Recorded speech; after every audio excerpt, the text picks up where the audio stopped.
Hey guys, it's Jason here with another video for you, and today we are going to recap the epic victory Oregon had versus Washington, coming from behind in epic fashion. The 12th ranked Oregon Ducks beat the Washington Huskies 35-31. It was a 21 to 14 ball game after two quarters. And Oregon got down by two scores. It was 31-21 at one point. And Oregon scores um, the last 10, 14 points to win that ball game. Oregon does move on to a 4-0 conference mark, 6-1 in the conference. And Washington is 2-3 in the conference, 5-3 overall. If you're a Washington fan, the Pac-12 North looks kind of dim for you. We'll get to that in a moment. But let's look over the stats. Herbert, 24 out of 38, 280, 4 touchdowns. CB eligible, 14 carries, 81 yards, 1 touchdown. And Johnny Johnson at the third, 3 catches, 90 yards. Michael Pittman did have his first career touchdown. It was the last play of the third quarter, to make that a little bit interesting. And Oregon, great resolve coming back, 14 points on the road against a quality opponent against Washington. And Oregon just gets the job done. Hats off to Oregon, hats off to Washington. As well too, playing a very good game as well too. Jacob Easton, 23 out of 32, 83 touchdowns. Muhammad, 24 carries, 141 touchdown.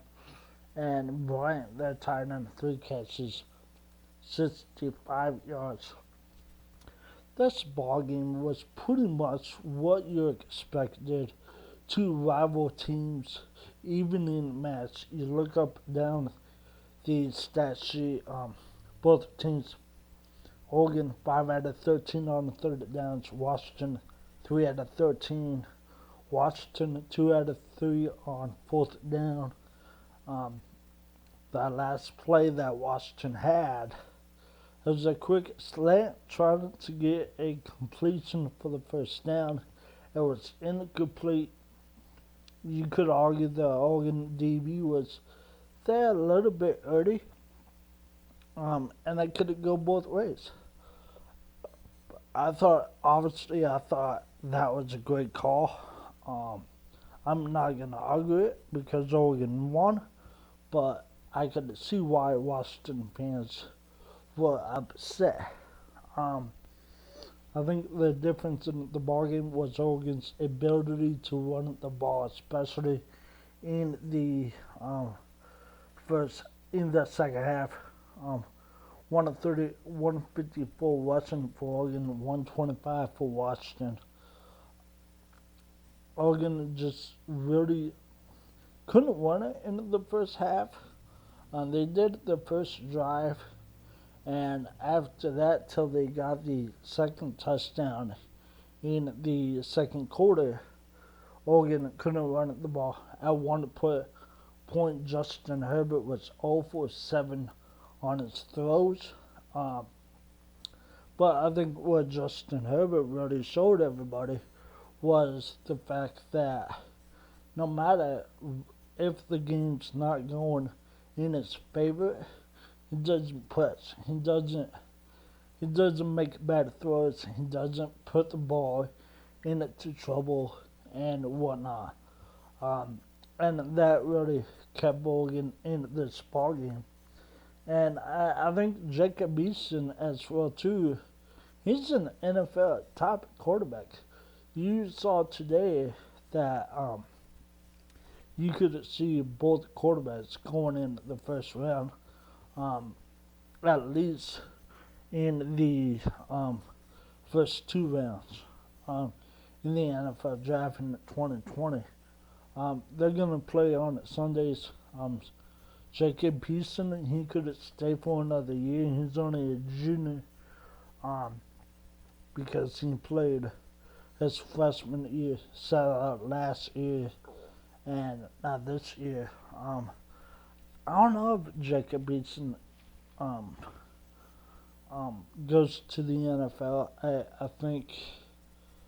I think he could go either way. It's going to be a first round pick. Justin Herbert had that decision last year. Opted to stay for his hometown team. J.K. Beeson may stay for his senior year for his hometown team. He's from Lake Stevens, Washington. Um, let's talk about moving forward. What does this mean for Oregon and Washington?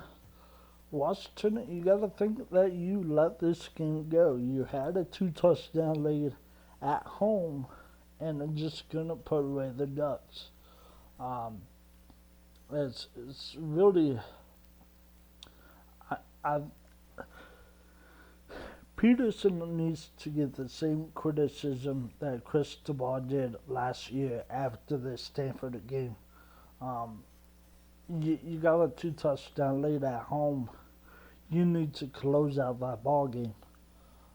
Chris Peterson's a great coach. What he did with the Georgia State, he has won a couple Pac-12 titles at Washington. Something that Cristobal hasn't done at Oregon. I realize that, but 14 points up at home, you gotta close out that ball game. And that's up for Washington. It's Utah after the bye. Utah's playing Arizona State right now. Last time I checked, they were up 14-0. That score could have changed by the time. And for Oregon, they have Washington State. 7:30 kickoff on ESPN. It's going to be a late one in Eugene. Thinking about Washington State, they will throw the ball about 70 times against you. They have done that in the past against Oregon, and they could throw the ball. They could run the ball. They're a very good team.